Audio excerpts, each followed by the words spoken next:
de nuevo, muy buenos días a todos.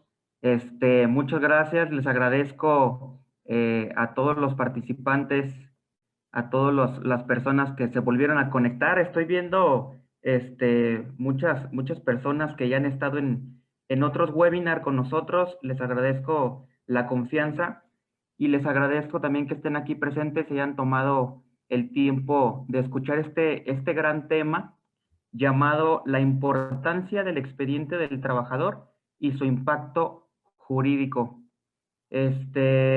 Hoy presentamos a la licenciada Karina Recendis.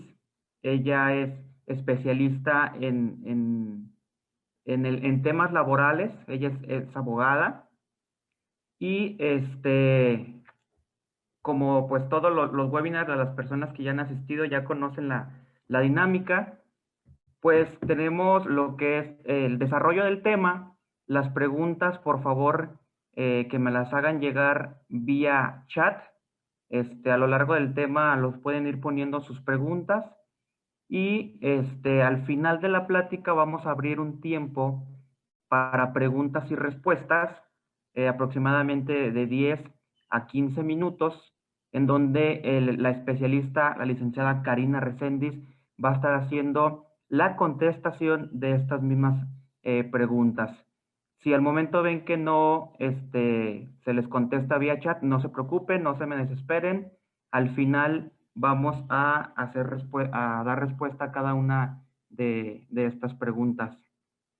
Y pues sin más preámbulo, ella es mexicana, es abogada, ella en DLC Corporativo, ella es la coordinadora del departamento jurídico, es especialista en derecho laboral, tiene un diplomado en planeación preventiva laboral, misma que fue por el Instituto de Especialización para Ejecutivos, y ha formado parte de DLC Corporativo desde el año 2016.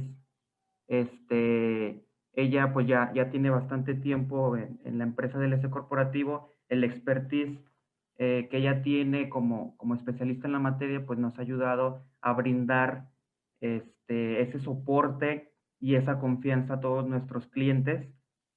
Ella pues ya con bastante tiempo con nosotros en cualquier tema laboral pueden acudir a DLC Corporativo. Muy buenos días, mi estimado Alejandro Alcalá, muchas gracias por la presentación y de manera personal quiero agradecer a ti que nos estás escuchando por invertir tu tiempo en este tema tan interesante y principalmente práctico. Les voy a contar desde la experiencia que he tenido como abogada y tal como lo mencionó el licenciado Alejandro Alcalá, les voy a hablar acerca de la importancia del expediente del trabajador y cuál es el impacto jurídico en ello. Me he topado con empresas, realmente empresas exitosas, que efectivamente le apuestan a la parte estratégica y que realmente son empresas incluso, pues, donde su nivel de producción literalmente salta. Sin embargo, ya en el momento de entrar a la parte jurídico-laboral, me doy cuenta realmente el patrón, lo vulnerable que se encuentra en ese tema. Muchas veces, digo, es entendible la parte, principalmente es un reto como patrón, tener y manejar este tipo de relaciones obrero-patronal, dado a la responsabilidad que se tiene. Justamente por eso les voy a hablar de este tema tan importante, ya que me ha tocado experiencia donde llega muchas veces Secretaría de Trabajo a través de una inspección técnica o de condiciones laborales o incluso un juicio laboral. Ahí es justamente donde nos topamos con la carencia de estos documentos tan importantes, ¿no? Aquí es muy importante, principalmente, empezar a checar la importancia realmente que tiene, en este caso, el trabajador desde el primer momento que se contrata. Muchas veces me ha tocado que sube la demanda en este caso de contrataciones masivas del trabajador, y muchas veces el patrón lo que necesita es que el trabajador ingrese al centro laboral a trabajar y deja para el día de mañana la entrega de esa documentación. Una vez el día de mañana, muchas veces o ambas partes se les olvidan y a la mera hora no entregan ningún documento, o muchas veces lo entregan de manera incompleta. Aquí es donde justamente se encuentra vulnerable el patrón. ¿Por qué? Es importante que cuando ingrese un trabajador, primeramente, tener documentos muy importantes que acreditan, en este caso, la personalidad jurídica de la persona. Esos documentos se ingresan en el momento que va ingresando un trabajador primeramente para identificarse. Dentro de una relación obrero-patronal hay 3 etapas que viene siendo, que de ahí de esas 3 etapas se desprenden 3 documentos muy importantes. La primera son aquellos documentos personales que se dan justamente en el ingreso, que como bien lo mencionaba, pues se acreditan en este caso la personalidad jurídica y que son meramente atributos de una persona física. Los documentos de la empresa, que son aquellos documentos que se derivan una vez iniciando la relación obrero-patronal, y la documentación final, es decir, cuando se termina la relación laboral, ahí es también donde se generan, en este caso, más documentos. Tocando el tema de los documentos de inicio de una relación laboral, la importancia primeramente de un acta de nacimiento. ¿Por qué? Principalmente el acta de nacimiento tiene un fundamento legal en el Código Civil de Jalisco y es justamente la que acredita la individualidad de la persona, es decir, yo, Karina Guadalupe Reséndiz Naranjo, estoy ingresando a laborar en tal centro de trabajo. Un comprobante de domicilio también. El comprobante de domicilio también es de carácter jurídico, es un documento jurídico, puesto que también lo reconoce el Código Civil de Jalisco y es justamente el domicilio donde un particular acredita para efecto de cualquier notificación o a cualquier situación que haya lugar. El INE también es bastante importante porque con este documento uno acredita la mayoría de edad y principalmente la libertad para tomar ciertas decisiones y justamente con ello pues se hace hincapié, hablando en este caso de un menor de edad, pues que no hay necesidad, vaya, de un tutor o un papá o un cierto permiso. Es muy importante tener esta documentación porque como al principio lo mencionaba, muchos patrones o representantes patronales, en el momento de contratar a una persona, muchas veces los contratan sin documento alguno. Esto realmente pues genera incertidumbre porque primeramente tenemos que saber a quién está ingresando a nuestra empresa. Si principalmente es mexicano, puesto que ha tocado y me ha tocado ver en práctica que aparentemente da una apariencia de mexicano, pero realmente terminan siendo de otra nacionalidad. ¿Qué pasa con esto? Que en este caso a la parte patronal, pues se le exigen otro tipo de documentos que son expedidos por el Instituto de Migración, del Instituto Nacional de Migración. Entonces, este permiso, en este caso, para aquellos patrones, pues el permiso como empleador, ¿no? Para poder contratar a personal extranjero. Y en este caso, por el lado de la parte trabajadora, pues él necesita un permiso, ¿no? Para poder trabajar de manera temporal. De estos documentos va a ser el hincapié y son documentos primordiales de lo cual nos van a empezar a ayudar y de ahí se va a empezar a desprender los demás series, en este caso de documentos jurídicos muy importante, que en este caso se da en la segunda etapa del trabajador. Como también tenemos, son la segunda etapa, que de ahí también se desprenden documentos durante la relación laboral. Pues bueno, primeramente un contrato individual de trabajo con el alta en el IMSS. Por experiencia me ha tocado ver que muchos patrones o representantes patronales contratan de repente un trabajador, lo ponen a prueba una semana, 3 días, para ver si cumple la prueba y bueno, ya una vez cumplida los dan de alta en el IMSS. Realmente esto en la actualidad ya no es posible, no les recomiendo que realicen esa parte, puesto que ahorita, un momento más vamos a abordar este tema. Ahorita literal todo el tema de inspecciones y juicios laborales están a la orden del día. Ahorita realmente el trabajador ya está muy informado y es por eso la necesidad de tener justamente este tipo de conocimiento jurídico para evitar justamente esta parte. El trabajador literal, independientemente esté en prueba o se esté capacitando, a partir de ese día inicia la relación laboral. Por lo que se recomienda tener listo su contrato literal y hablando en el alta en el IMSS. Hablando del contrato individual de trabajo, voy a ir a hacer un énfasis en este tipo de documento porque me ha tocado también por experiencia que de repente el personal administrativo, que es muy bueno en su área, puede ser un contador, que es buenísimo obviamente en contabilidad, una persona de RH que es buenísima también en su materia, pero sí es necesario tener una óptica jurídica, puesto que estos documentos realmente, para esencia o en este caso para efectos de validez, la Ley Federal del Trabajo sí nos marca ciertos requisitos.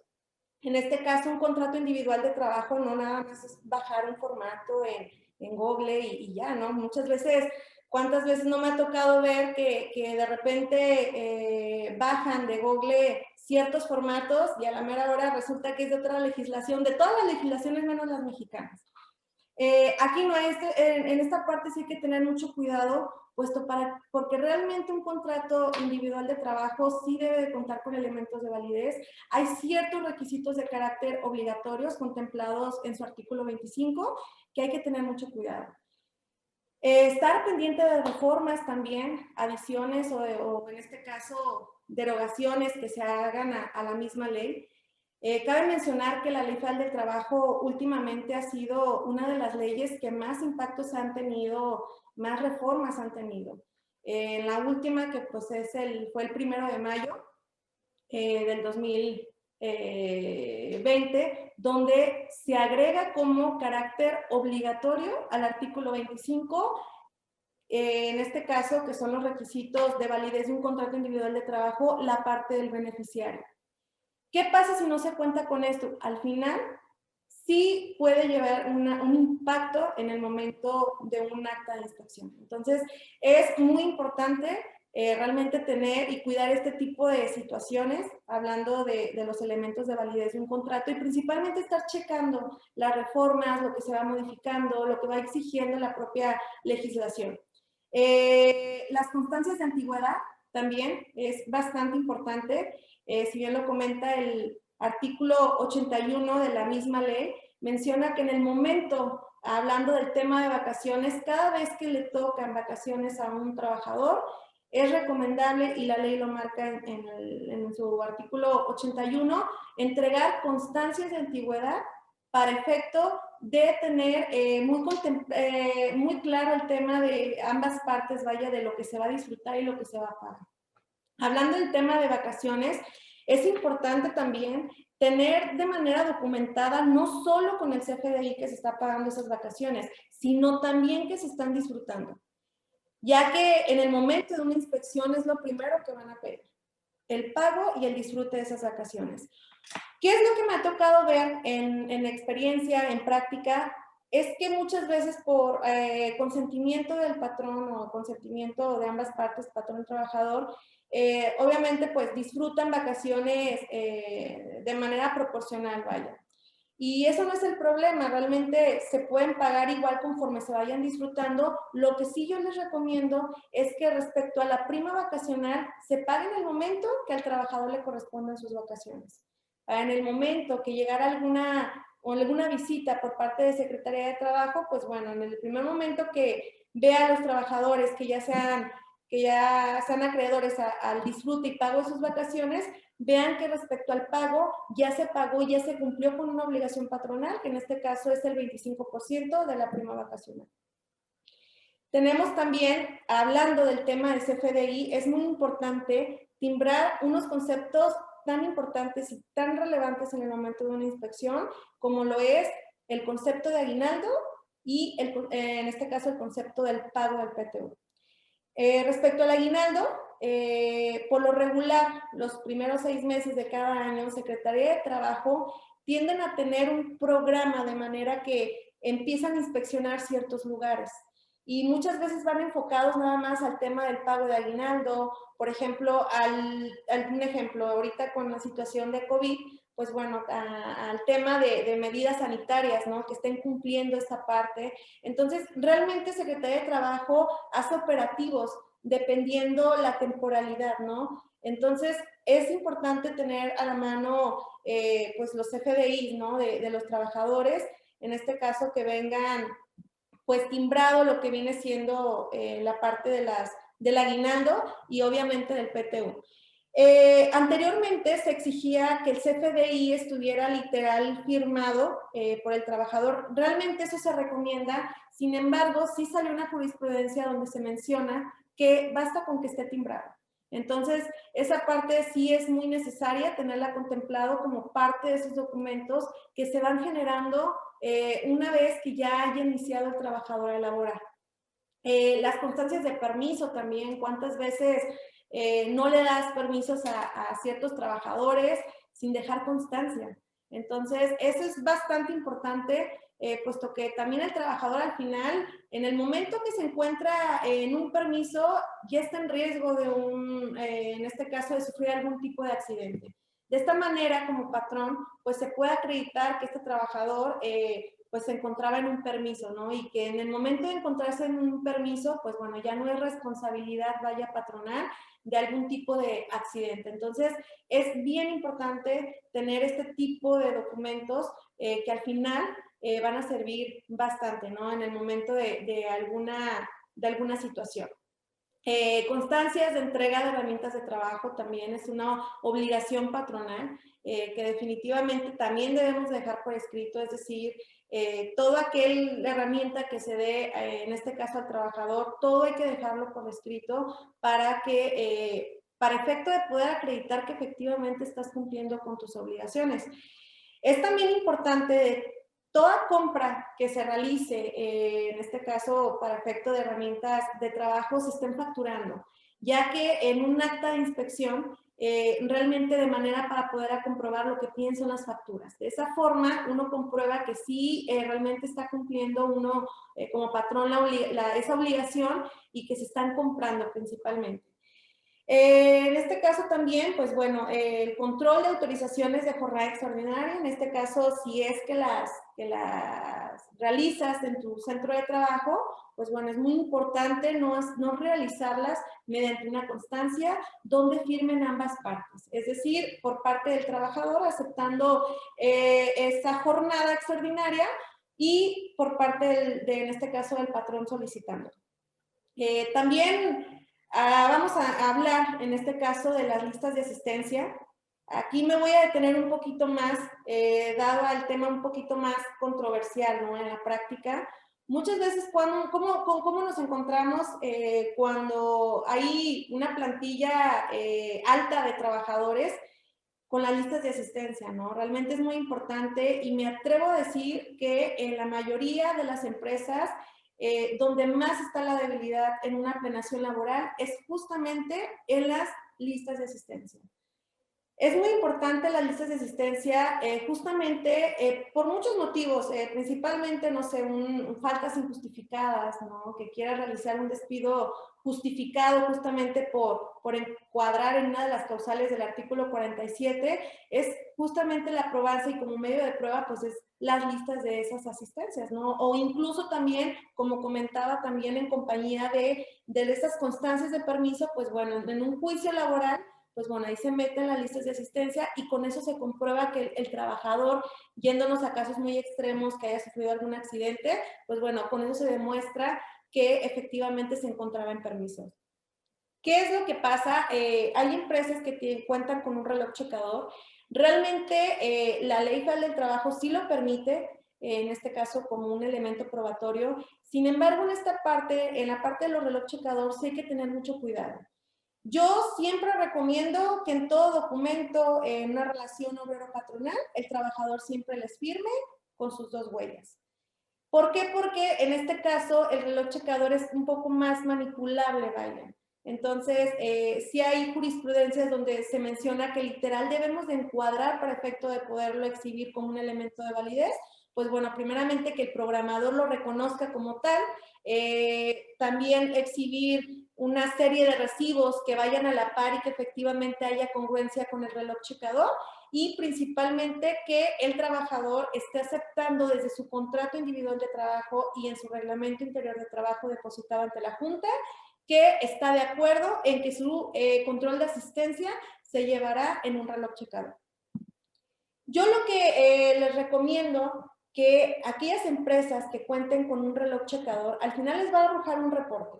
Ya dependiendo si el trabajador es de manera semanal o quincenal, pues bueno, se imprime el reporte y pues bueno, se da a firmar al trabajador, en este caso, basta con una sola firma que esté reconociendo que en esa semana, pues sus horarios laborales en que ingresó y salió, y al igual o de manera quincenal, ¿no? Basta con una sola firma, pero sí es importante que les firme ese reporte, ya que en el momento firmándola, pues definitivamente el trabajador está reconociendo sus horarios, ¿no?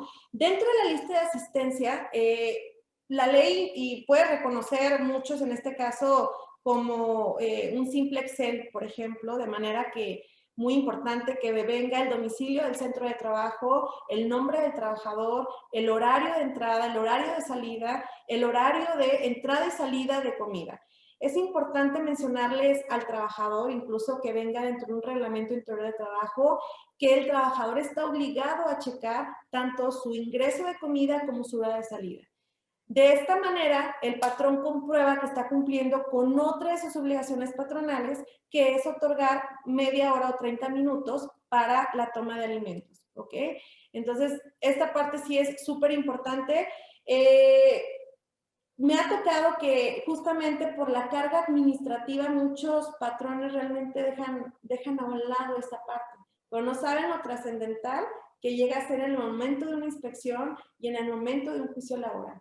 Entonces, es muy importante que, si bien es cierto, hay empresas muy grandes que justamente pues se dedican a la parte estratégica, pero sí es importante no perder la visión, en este caso, desde una óptica jurídica, ¿no? Que al final les va a ayudar a realizar una planeación laboral justamente para evitar este tipo de situaciones. Otro de los documentos que forman parte, en este caso, de una segunda etapa que es durante la relación laboral, son actas administrativas o actas circunstanciadas de hechos. Si bien es cierto, esta figura o este concepto literal no viene en ninguna parte de la Ley Federal del Trabajo. Entonces, van a decir, bueno, ¿por qué se contempla ahí? Si bien es cierto, no está contemplada dentro de la Ley Federal del Trabajo, sin embargo, ayuda bastante para poner, obviamente, la disciplina dentro del centro de trabajo, ya que desde ahí, obviamente emparejada con un reglamento interior de trabajo depositado, pues bueno, van a regular mediante incluso, si es necesario, suspensiones laborales de trabajo. En actas administrativas también es importante, o actas circunstanciadas de hechos, es importante ya que cuando el trabajador se le llegara a despedir de manera justificada por encuadrar en el artículo 47, pues bueno, en el momento de meter un aviso rescissorio sí es importante tener antecedentes. ¿Cuáles son esos antecedentes? Pues bueno, primeramente tener literal toda esa serie de documentos que acabo de mencionar, porque al final eso va a ser nuestro valor probatorio. Y obviamente cuando se cometa alguna indisciplina, que acuérdense también que no toda indisciplina es rescisión de trabajo. Entonces, en este caso, cuando el trabajador llegara a cometer una indisciplina contemplada en su reglamento interior de trabajo o incluso en el 134 de la Ley Federal de Trabajo, que son obligaciones y provisiones del trabajador, no necesariamente puede ser una rescisión. Sin embargo, la acta circunstancial de hechos sí ayuda bastante en este caso, a documentar las repeticiones de indisciplina que está cometiendo el trabajador. Aquí me gustaría mencionarles a aquellos que no tengan conocimiento de ello, es que el patrón realmente tiene hasta 8 días para poder suspender sin goce de sueldo, en este caso, al trabajador por cometer una indisciplina. Y después de cometer la indisciplina, se tiene 30 días para poder levantar esta acta, bueno, en este caso, para poder aplicar justamente la sanción que tú quieras aplicar. Puede ser desde una llamada de atención, puede ser desde una suspensión, no necesariamente sin goce de sueldo, porque realmente no se puede descontar, según el artículo 110 de la Ley Federal del Trabajo, que regula la parte del salario, pues el trabajador no se le puede descontar su salario, pero sí pagarle por los días asistidos. Obviamente, si en este caso quieres suspender al trabajador por alguna indisciplina, tienes hasta 8 días y únicamente se le deberán de pagar por los días asistidos. Esa parte sí es muy importante mencionarla y tenerla también, porque al final va a ayudar bastante a la parte tanto trabajador como patrón para regular y pues ahora sí empezar a meter disciplina, ¿no?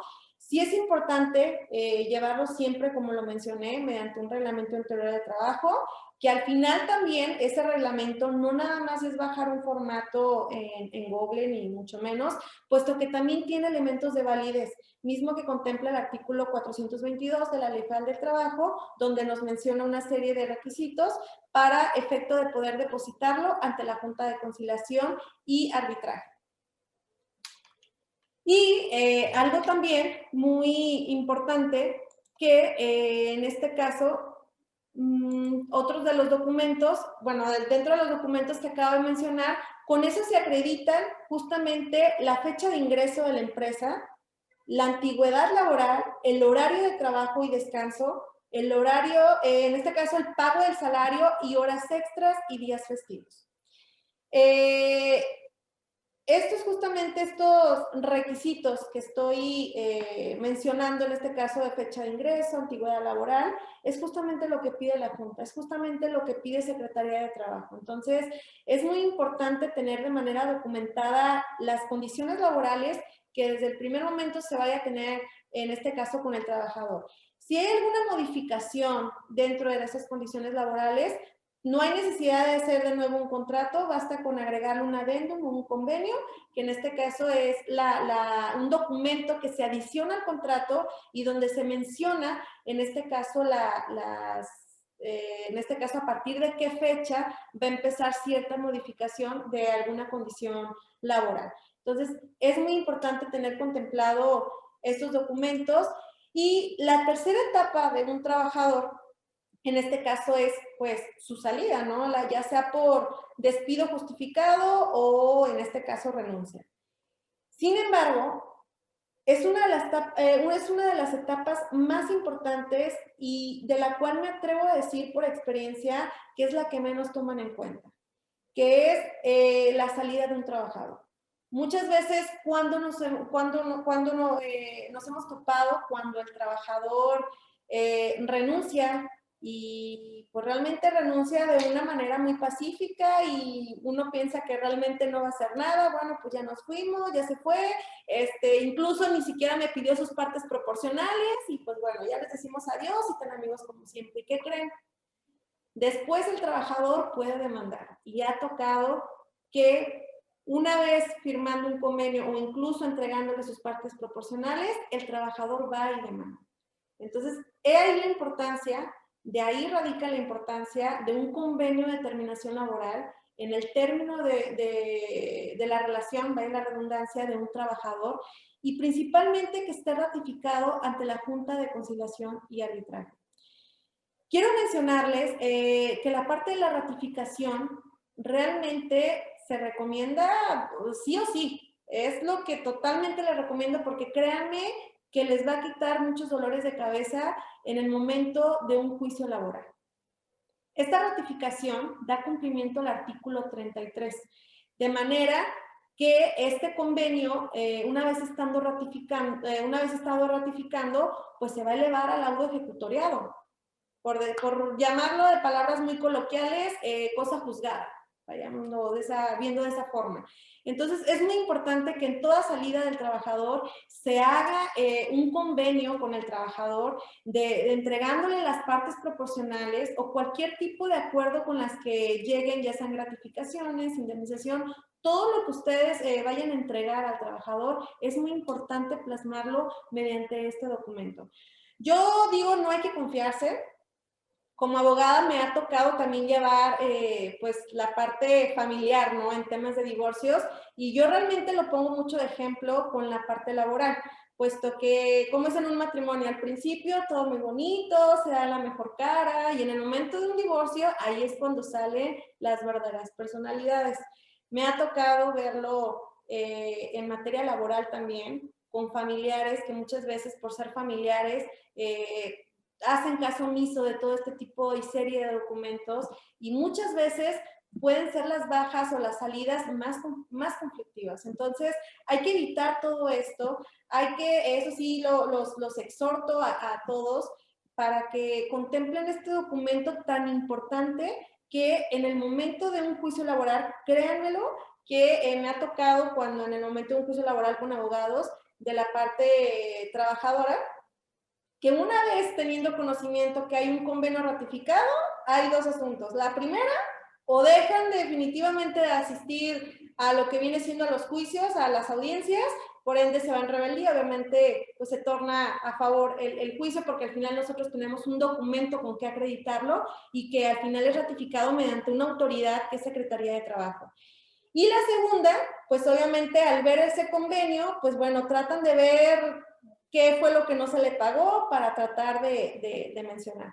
Obviamente todo juicio se termina negociando, pero hablando cuando hay un convenio ratificado, pues bueno, el panorama cambia totalmente y no necesariamente hay necesidad de negociación. Entonces, es muy importante contar con esta serie de documentos que se van clasificando conforme a la entrada, en este caso del trabajador. ¿Por qué? Porque realmente en su artículo 804 menciona que el patrón tiene la obligación de conservar los documentos, el expediente del trabajador y exhibirlo en juicio si es necesario. ¿Cuánto tiempo debo de guardar este expediente del trabajador? 1 año. A partir de la salida del trabajador, 1 año puedes guardar. Yo recomiendo que sean 2, en caso de algún accidente de trabajo o algo, yo recomiendo que sean 2 años guardar el expediente como máximo. Y pues bueno, en el momento de un juicio, la Junta de Conciliación y Arbitraje, lamentablemente, y digo lamentablemente porque realmente me ha tocado ver que así como hay buenos trabajadores, también hay malos. También obviamente la parte patronal. Pero la Junta de Conciliación y Arbitraje literal en su artículo 18 menciona que en caso de cualquier controversia le darán le harán caso, vaya, a la versión en este caso del trabajador. Entonces, realmente el patrón se encuentra, me atrevo a decir que es una de las partes también vulnerables, no nada más el trabajador, sino también el patrón por esa serie de derechos y obligaciones, ¿no? A la que se encuentra sujeto y principalmente ante las demás autoridades. Muchas veces el patrón no da cumplimiento no tanto porque no quiera, sino muchas veces por falta de conocimiento. Entonces, es por eso la importancia que tengan a su especialista, ¿no? En cada área para que los estén asesorando, ya que es parte de una planeación laboral. Justamente, como tal lo menciona, aquí el objetivo es ser preventivos, no correctivos. Entonces, esa parte es bastante importante. Aquí también se menciona que el expediente laboral pues, es útil totalmente como medio de probanza ante un conflicto laboral. Y pues bueno, en este caso el artículo 784 de la Ley Federal del Trabajo menciona literal que eximirá al trabajador de cualquier controversia laboral que tenga. ¿Qué quiere decir esto? Que el trabajador, pues realmente el trabajador no debe de comprobar nada. Basta con que el trabajador demande, me despidió injustificadamente, aunque no necesariamente sea cierto, y el trabajador puede decir muchísimas cosas. Realmente en práctica me ha tocado que en una demanda laboral piden hasta las perlas de la Virgen, es más que la verdad. Realmente tienden en la parte de los hechos, tienden a demandar cosas totalmente, muchas veces o muchas de ellas erróneas totalmente, pero aquí es donde entra justamente el expediente para tratar de comprobar cada uno en este caso, de los hechos que demanda la parte actora, que en este caso viene siendo el trabajador. Entonces, esa parte sí la recomiendo bastante, tener contemplado guardarlo. ¿Cuál es el impacto jurídico? Pues bueno, el expediente tiene, en el área laboral, tiene dos impactos tremendos, que en una es actas de inspección en materia de condiciones laborales y la segunda en juicios laborales, demandas. En actas de inspección, ¿cuántos de ustedes no han tenido la experiencia que de repente les cae la autoridad, no saben cómo accionar, no saben qué les va a pedir, no saben cómo comprobarlo? Justamente este expediente es lo que piden en un secretario de trabajo. ¿Cuál es el objetivo primordial de un inspector? Bueno, pues estar vigilando, ¿no? Que las condiciones laborales estén en armonía, que tanto el trabajador cumpla con sus derechos y obligaciones y también por la parte patronal. Entonces, justamente esta parte es la que al final nos va a sacar de apuros en el momento de una comparecencia ante una inspección, ya que por parte de los inspectores realmente ahorita, en la actualidad, se han vuelto a través de tantas reformas, se han vuelto un poquito más detallistas, ¿no? En el momento de la comparecencia de una acta de inspección. Y pues bueno, ¿no? Con esto se daría cumplimiento debidamente a una inspección.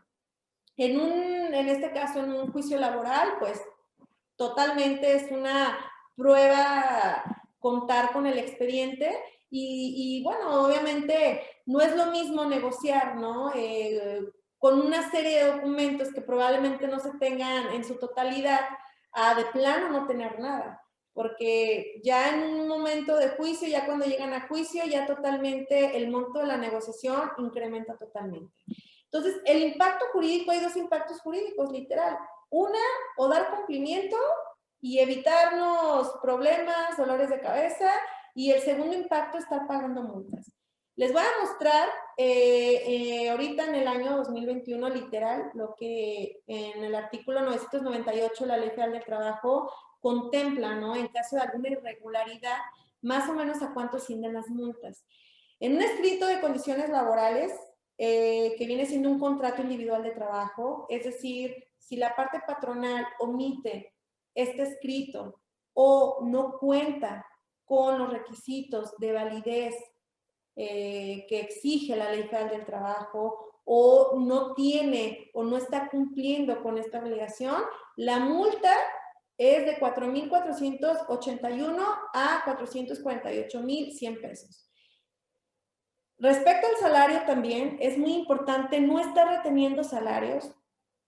Me ha pasado que muchas veces en el momento de una separación laboral, en el momento que se da la parte del convenio, el salario muchas veces se integra a la parte del convenio y no está mal. El problema es cuando el trabajador no acepta o en ese momento no lleva a cabo el convenio, ahí es donde, en este caso, pues sí, es cuando empiezan a correr la multa.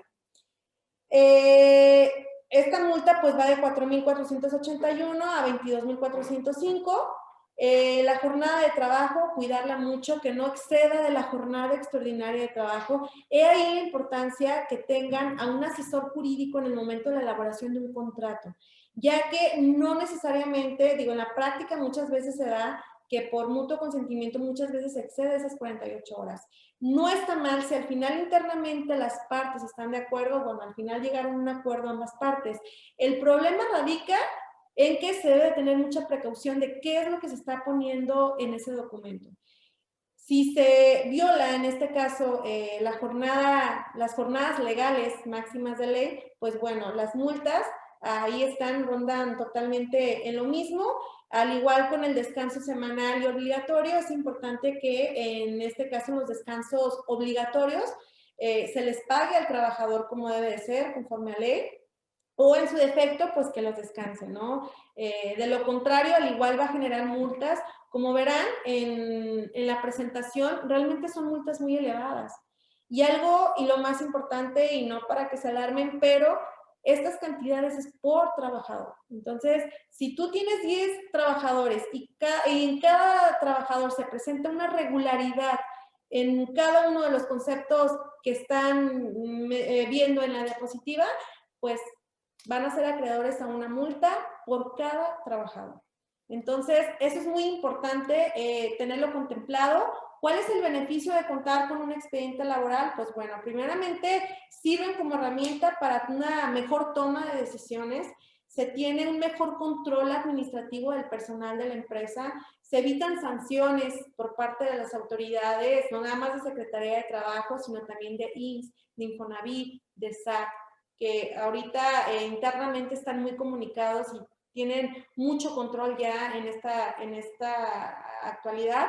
Y pues bueno, en caso de demandas, como ya lo había comentado, pues es la justificación, ¿no? De cualquier despido o causa que se dé la terminación de la relación de trabajo, y principalmente crea certidumbre y una seguridad no nada más para el patrón, sino también para el trabajador, que es muy importante seguir teniendo la armonía entre ambas partes. Entonces sí los exhorto a tener, en verdad, a tomar conciencia de la importancia del documento del trabajador, y no nada más como bien lo mencionaba, sacar o un formato en cualquier Google. Acuérdense que en Google es infinito y realmente sí te puedes encontrar con una serie de documentos inmensos, pero pues sí también ahí mismo están de diferentes legislaciones y que no aplican justamente aquí a México, ¿no? Entonces sí es muy importante tener un asesor jurídico, alguien que sepa o domine este tema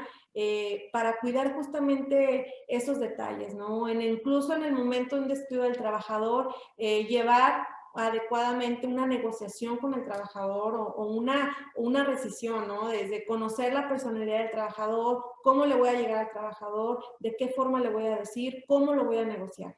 Al igual en el convenio, ¿no? ¿Qué voy a poner? ¿Qué conceptos voy a poner? En un descuento de un trabajador, por ejemplo, un préstamo que se le haya prestado al trabajador, ¿hasta cuánto me va a permitir el descuento en un convenio? Entonces, eso es muy importante tenerlo en cuenta, y al final son temas muy prácticos, temas muy reales que me ha pasado como abogada, y que sé que muchos de ustedes también han vivido este tipo de situaciones.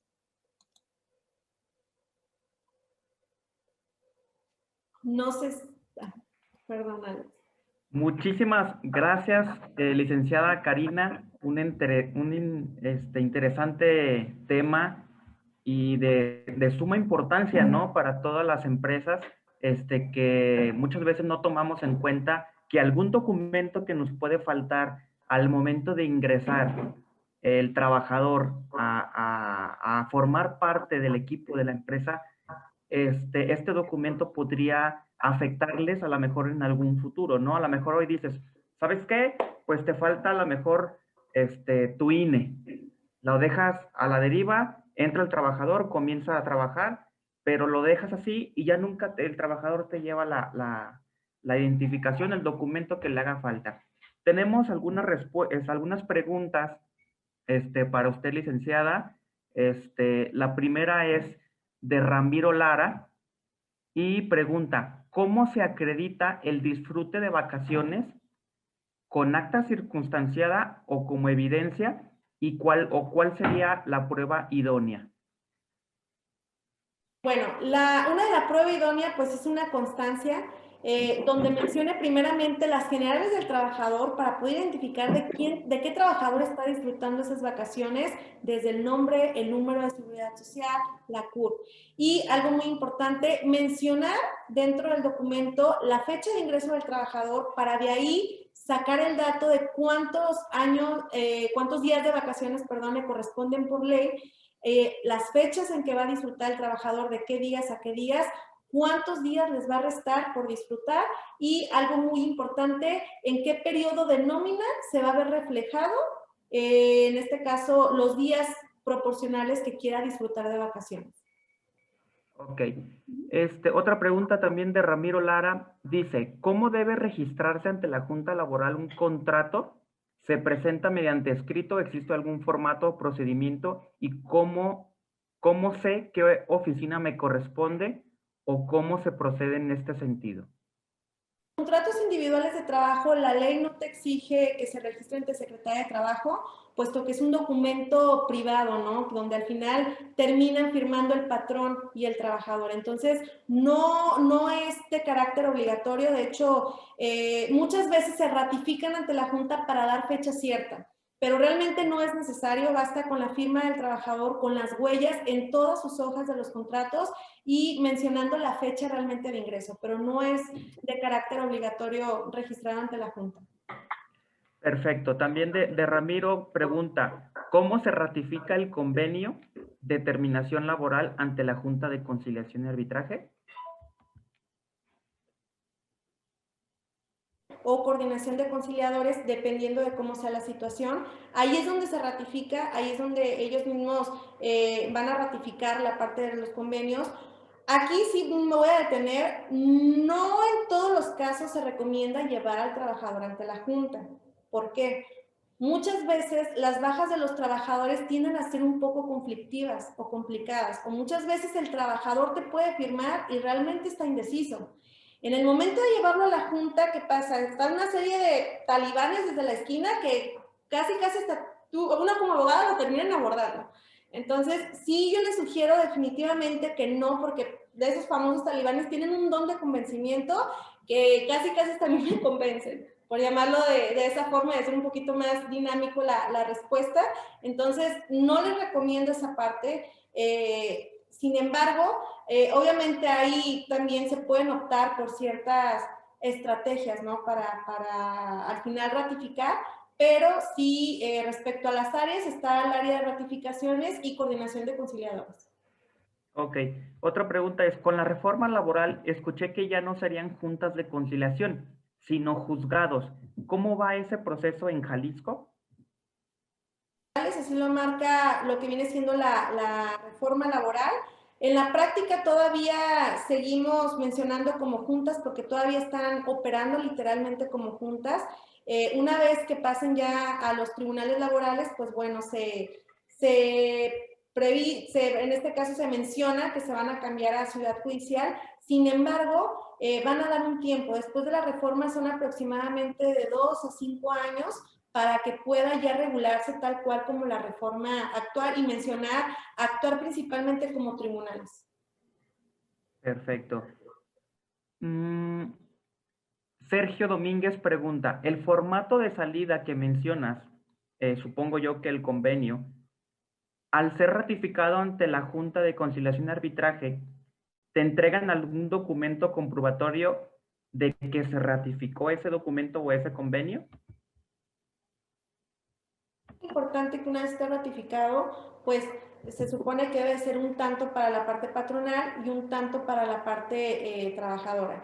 Caso contrario, en el momento de un juicio laboral, pues se solicita una copia certificada dentro ya, pero ya son documentos ya muy jurídicos, vaya, que ya mera función del abogado. Pero sí, efectivamente lo otorgan. Perfecto. O sea, la Junta de Conciliación te da un sello del formato que tú llevas como comprobatorio. Sello y la firma, es correcto. Internamente tienen como una especie de código de barras donde se menciona la fecha en que se ingresa el convenio, pero de manera visible el convenio que nos entregan es el sello y la firma. Perfecto. Hay otra pregunta aquí, dice, si se trata de una empresa que se mantenga en el outsourcing con lo de la reforma del pasado 23, a ver, creo que aquí se dividió la pregunta. Ramiro, ¿me podrías volver a escribir la pregunta referente a la reforma laboral? Porque no la comprendí. Bueno, me brinco con Carla Pineda. Dice, ¿cómo se manejan los contratos con la nueva reforma? Siendo los mismos, lo único que se adicionó al artículo 25 es la parte del beneficiario. ¿El beneficiario qué quiere decir? Pues bueno, la persona que uno como trabajador designa, ya sea un familiar o la persona que designes, para efecto que pueda ser acreedor a las prestaciones laborales en caso de un fallecimiento de un trabajador. Obviamente, la parte del beneficiario que está en la Junta, de hecho, qué bueno, muy excelente pregunta, porque eso no exime el trámite de declaración de beneficiarios ante la Junta. Este trámite de declaración de beneficiarios se sigue realizando, sin embargo, ante la Junta ayuda bastante basarse justamente en la parte de los contratos para ver el trabajador quién designa como beneficiario, pero fue lo único que se agregó al artículo 25. Ok, perfecto. Montserrat pregunta, ¿cuándo es recomendable ratificar el convenio de salida? Creo que ya lo habías mencionado, ¿no? Es correcto. Desde el primer momento, si se puede, desde la salida del trabajador, realmente no impacta tampoco, vaya, demasiado al final con que se termine ratificando. Ahorita con esta situación del COVID, realmente están dando citas y las citas las dan muy postergadas, vaya, muy alargadas las citas. Entonces, muchas veces sí es mejor utilizar ciertas estrategias para que se pueda ratificar de manera un poquito más ágil. Perfecto. Mayra García, como RH, ¿cuánto tiempo tengo para recabar los documentos del nuevo trabajador? Desde el primer momento que ingresa al centro de trabajo, ya debes de tener los primeros documentos esenciales, que son los documentos de carácter personal para acreditar la personalidad del trabajador en compañía de un contrato individual de trabajo y su alta en el IMSS. Son los primeros documentos que se deben de tener para efecto que pueda iniciar la relación del trabajador. Ok. Mayra García pregunta, ¿qué hacer o qué recomienda si me llega una inspección de la Secretaría del Trabajo?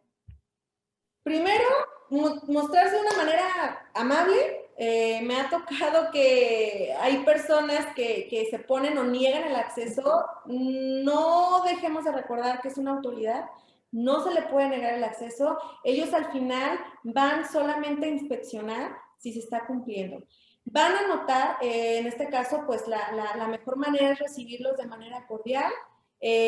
Obviamente les van a pedir, ¿no? También ustedes están en todo su derecho que se identifiquen, ahorita como está la seguridad, primero que se identifiquen, ellos van a tener una credencial expedida de Secretaría de Trabajo con una vigencia, checar que estén vigentes como inspectores. Segundo, también ellos van a tener un acta de inspección ya levantada o un citatorio o un ordenamiento, en este caso de la parte ya de inspecciones, donde se está ordenando ya visitar a cierto centro de trabajo.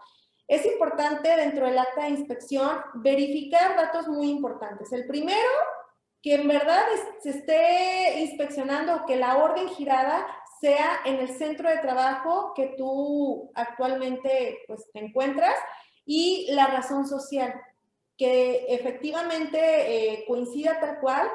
Te recomiendo tener tu licencia municipal a la mano o un acta de una constancia de situación fiscal para efecto de acreditar que efectivamente es el domicilio. Posteriormente, el inspector, pues obviamente va a hacer un rondín a cada uno de las áreas de los centros de trabajo. Ahí sí recomiendo, pues, estarlos acompañando, ¿no? Verificar bien con qué trabajadores se están acercando. Les van a hacer una serie de preguntas como que si ya te pagan tus vacaciones, ya recibiste tu PTU, trabajas jornada extraordinaria. Todo ese tipo de preguntas sí es importante identificar a qué trabajador se las está preguntando, porque va a partir de ahí la comparecencia. Entonces, esos son a grandes rasgos lo que se debe realizar y dejar hacer su inspección. Al final, cuando terminen la inspección, ellos les van a dejar un acta a color amarillo, en este caso, si es la local o si es en este caso federal, pues va a ser una hoja en color blanco.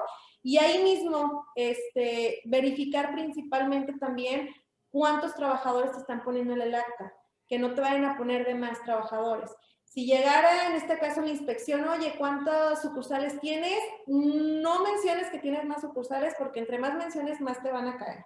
Mencionar que nada más es esa y verificar que no te estén poniendo más trabajadores de lo que realmente son por centro de trabajo. Ok. Y Montserrat Romero dice, ¿cómo es que se consideran estas inspecciones de la Secretaría, supongo, para que mi empresa sea acreedora a una? Ok, puede ser desde una denuncia anónima hasta un juicio laboral. De manera cuando el trabajador, a medida que vaya demandando, internamente tienen sus controles. Internamente, obviamente, al ver o al estar demandando a cierta centro de trabajo, entonces algo está pasando ahí. Ahí es cuando internamente se giran como oficios o a través de denuncias anónimas o simplemente operativo, nada más para ver si se está dando cumplimiento, como me lo mencionaba al principio en este tema en casos de COVID, pues bueno, ¿cuáles son los operativos? Hay que verificar si se están cumpliendo con las medidas sanitarias, pero son meramente operativos. Entonces pueden ser esos tres factores que pueda hacer acreedor a un acta de inspección. Perfecto. Karina Sánchez pregunta, ¿es necesario cambiar todos los contratos de los trabajadores si estos tienen años de antigüedad? Quiero yo creer que va enfocada la pregunta para el hecho de los contratos que todavía no tienen esas modificaciones de acuerdo a la reforma, supongamos que no tienen un beneficiario todavía. En esos casos, ¿cómo lo harían? Ok, mediante un adendum. Es un adendum. En palabra teórica, realmente la Ley Federal del Trabajo no menciona la palabra adendum, pero en teoría, pues bueno, es una adhesión al contrato o un convenio donde se modifican o se extinguen derechos u obligaciones, que en este caso vienen siendo las condiciones laborales.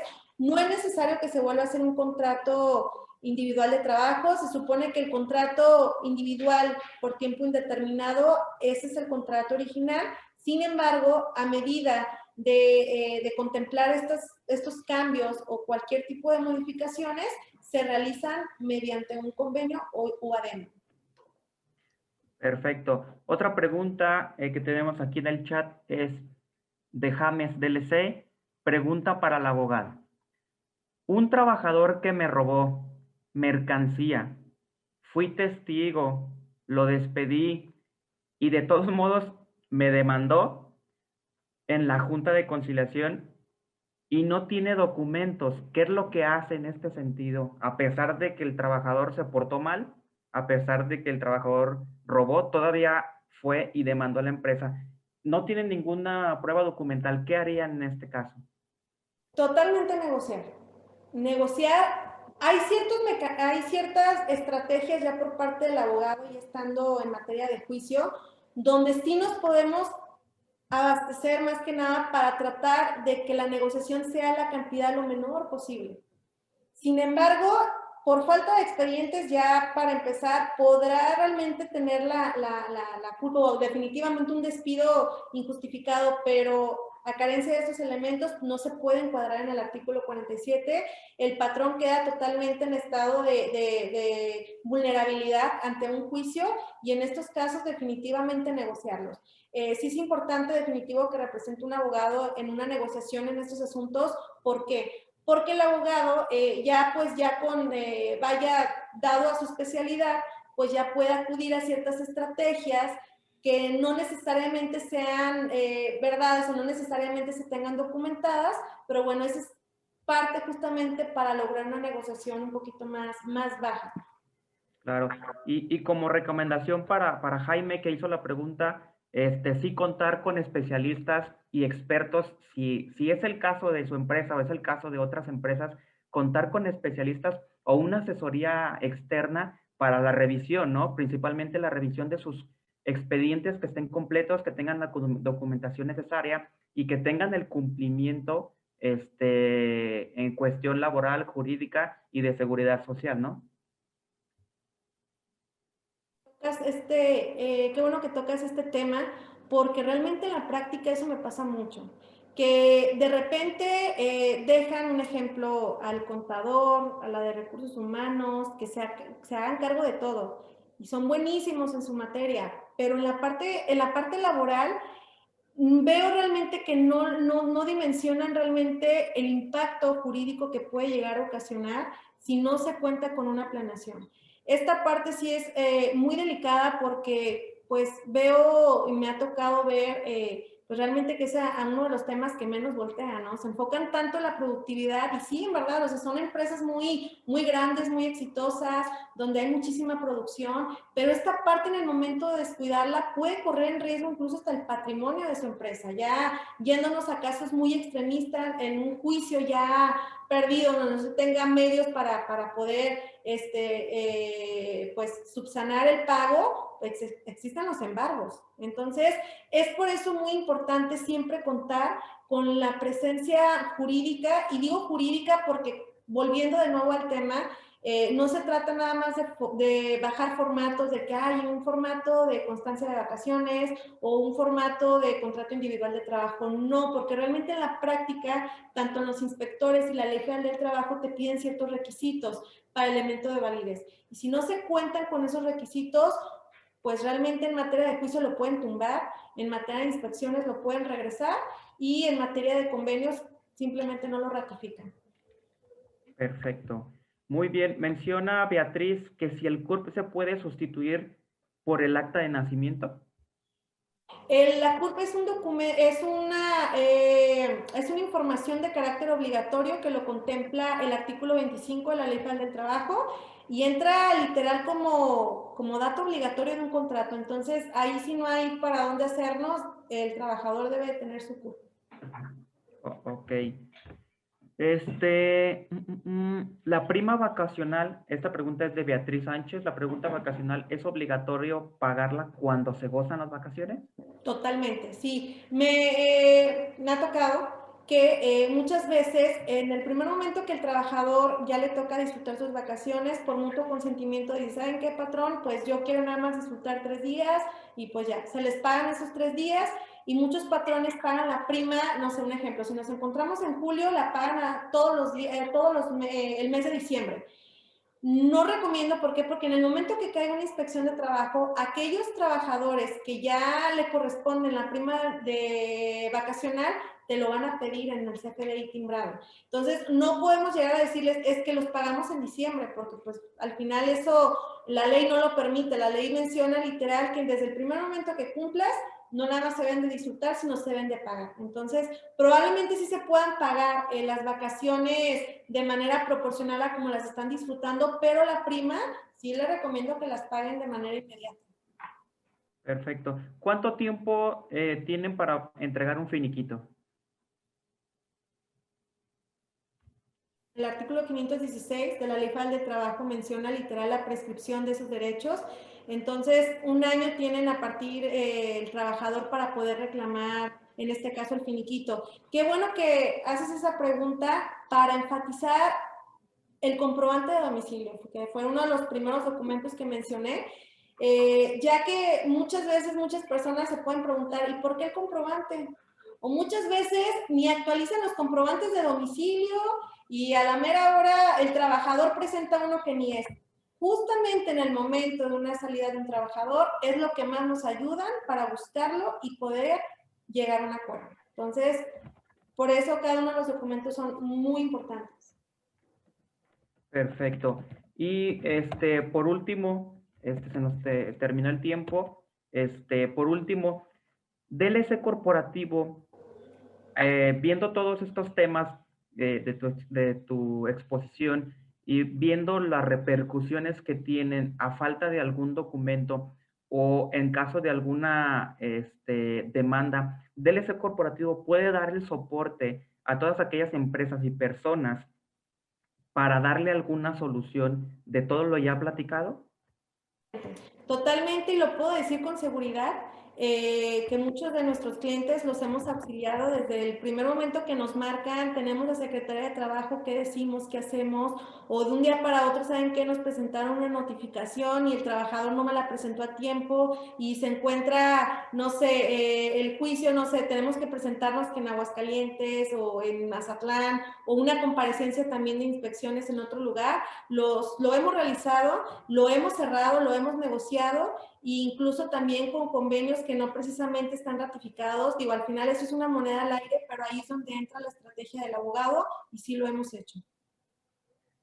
Perfecto. Pues, licenciada Karina, muchas gracias por este tema tan interesante. Lamentablemente se nos terminó el tiempo, pero en el chat les voy a dejar a todos el dato de contacto, su servidor Alejandro Alcalá. Viene ahí el número de teléfono, correo electrónico y por favor síganos en nuestras redes sociales. Y antes de terminar, me gustaría invitarlos a nuestro próximo webinar del día 20 de mayo con el tema súper interesante: soluciones a la reforma laboral 2021. Estaríamos haciéndole llegar la invitación y por favor, si tienen alguna duda o requieren de alguna solución a los temas, les vuelvo a mencionar, mi contacto está en el chat. Y pues muchas gracias a todos por su participación. Gracias, licenciada Karina, y que tengan un excelente día. Gracias a todos. Hasta luego, gracias.